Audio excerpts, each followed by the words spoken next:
What are the requirements of a good GMAT study plan? This is exactly what I'm going to show you in this video. What you need are four things: a vision, analysis, resources, and accountability. So you're starting off from a certain point and you want to achieve a certain goal. How are you going to arrive at that goal? If you're very far away from your target score, you have to break down your goal into smaller ones. It needs to be a realistic vision. And that realistic vision has to have a very clear deadline. If you're starting off from an average score and you want to achieve a 90th percentile plus score, it's probably going to take you more than 6 months or 8 months, maybe sometimes even a year or more. And therefore, you can't just start off and study aimlessly, because the actions that you need to take when you're starting, when you're trying to move from an average score to maybe the 60th percentile or the 70th percentile, are different from the sets of actions to go from the 70th percentile to the 90th percentile. So that vision has to define that. It has to be realistic and it has to be time-bound. Now, to be able to define that vision, you need to understand your strengths and weaknesses,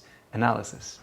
And it's important also to identify your strengths, because you want to double down on your strengths. After all, the GMAT is a reasoning test, and you can think of quantitative and verbal reasoning as a muscle. If you don't exercise that muscle, it's going to weaken. So if you're really good at one part of the test, do not neglect that during your study plan. You have to double down on it. And then you have to look at your weaknesses and ask yourself, how am I going to minimize these weaknesses? How am I going to eliminate those weaknesses? And you need to create a specific, deliberate, clear action plan that allows you to eliminate those weaknesses. And the third thing that you need are the resources. You need the right resources that allow you to achieve the specific objective in the study phase that you're in. For example, you're starting off and you're scoring maybe a 565, a 555, so an average score. And your ultimate objective, like many people, is to achieve a 645 or a 655 plus. The kinds of exercises that you have to work on in the beginning are going to be very different from the kinds of exercises and the types of activities that you will engage in when you're almost close, when you're almost there. So if you're scoring an average score, you perhaps have to lay off the official material and work on your foundations. That requires a different set of resources. And when you're close to your target score and you're trying to gear up to exam mode, you're trying to get into the zone to take a test, maybe then you work on the official material. So that is really very important. The resources that you need, when to use them, and how to use them.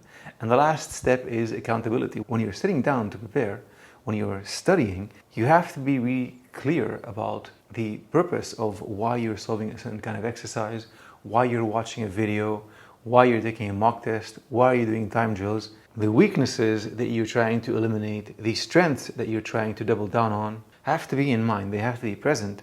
And as you're solving these questions, you have to be clear about what it is that you're trying to achieve. For example, in verbal, when you're sitting down for a verbal study session, the things that you have to work on are one of the following: either improving your ability to comprehend the English language, or number two, improving your ability to identify the structure of the text that you're reading, the functions of the different parts and how they relate to each other. And number three, eliminate the incorrect answer choices using specific deliberate steps, and choosing the correct answer choice using specific deliberate verbal reasoning steps that you're able to repeat on many questions. So these ideas have to be present when you're sitting down to prepare. You have to be accountable to yourself and you have to tell yourself, I'm trying to improve these areas. And so when I sit down to prepare, I'm going to pay attention. I have to try to become better at these specific steps that I've identified that are required for a good performance.